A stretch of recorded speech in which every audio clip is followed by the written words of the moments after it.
সমস্যা কি? আপনি প্লিজ বন্ধ করেন না, এরকম আর মুখ নিয়ে না।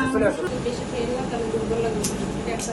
11টার পরে আসে বেশিরভাগ, আর টাকা নেয়। এরা সামনে ভাগ ওষুধ নিতে পারি না, 20 টাকা দাঁড় করছি। প্রেশার মাপাই নেই, তারপরে আমার কাছ থেকে 10 টাকা নেয়। যদি প্রেশার মাপাইতাম তাহলে 30 টাকা দিয়ে দিত। সরকারি ওষুধ আমি কিনে আনা, এটাই করছি।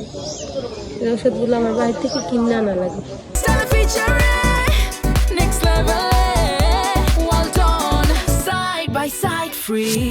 এখন বাজে 10:41, 10:41 এসে এসেছে। পিছনে রোগীরা আসছে।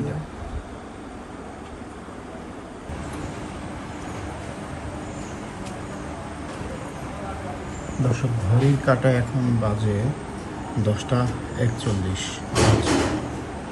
16 মে শনিবার 10:41 বাজে। এই মাত্র কমিউনিটি ক্লিনিকটা খুললো।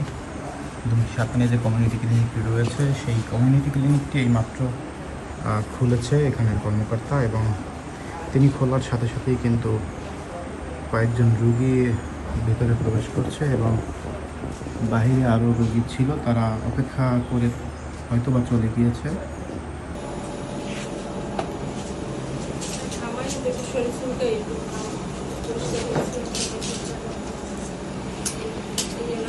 বেশি খেয়ে না তাহলে দুর্বল লাগে। ক্যান্সার ওষুধ আছে, হ্যাঁ, এই ক্যালসিয়াম দুপুরে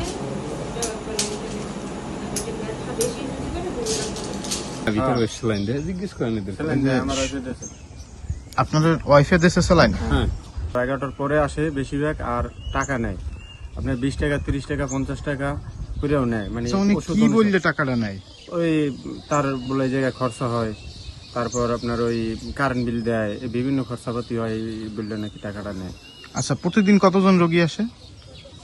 আনুমানিক 15 জন 20 জন এরকম করে আসে। এরা সামনে ভাগ ওষুধ নিতে পারি না, 20 টাকা দাঁড় করছি। প্রেশার মাপাই নেই, তারপরে আমার কাছ থেকে 10 টাকা নেয়। যদি প্রেশার মাপাইতাম তাহলে 30 টাকা দিয়ে দিত। দুইটা স্যালাইন দিছি। দুইটা এই স্যালাইন। টাকাটা কি সেন চাইয়া নেয় না আপনারাই চাইয়ে আমরা দেই। সবার কাছ থেকে? সবার কাছ থেকেই তো। সবাই টাকা দেয়। আচ্ছা, এখানে কি শুধু সরকারি ওষুধ দেয় নাকি বাইরের ওষুধও দেয়? সরকারি। শুধু সরকারি ওষুধ? কিনে আনে ওষুধ। উনি নাকি কিনে আনে, হ্যাঁ। এই সরকারি ওষুধ আমি কিনে আনা, এটাই করছি। এই ওষুধগুলো আমার বাইরে থেকে কিনে আনা লাগে। আপনারা অভিযোগটা দিয়েছেন, আমি সরেজমিন তদন্ত করে দেখব আসলে যে সে টাইম মতো আসে কিনা, বা আমাদের হেলথ ইন্সপেক্টর আছে তাদের মাধ্যমেও আমি তদন্ত করে দেখব যে টাইম মতো আসে বা যায় কিনা। আর কমিউনিটি ক্লিনিকে বসে টাকা নেওয়ার কোনো নিয়ম নাই, সেটা নিতে পারে না। এটা নিলে তো অবশ্যই আমাদের তাকে এর জন্য জবাবদিহি করতে হবে, সেটাও আমরা তদন্ত করে দেখব।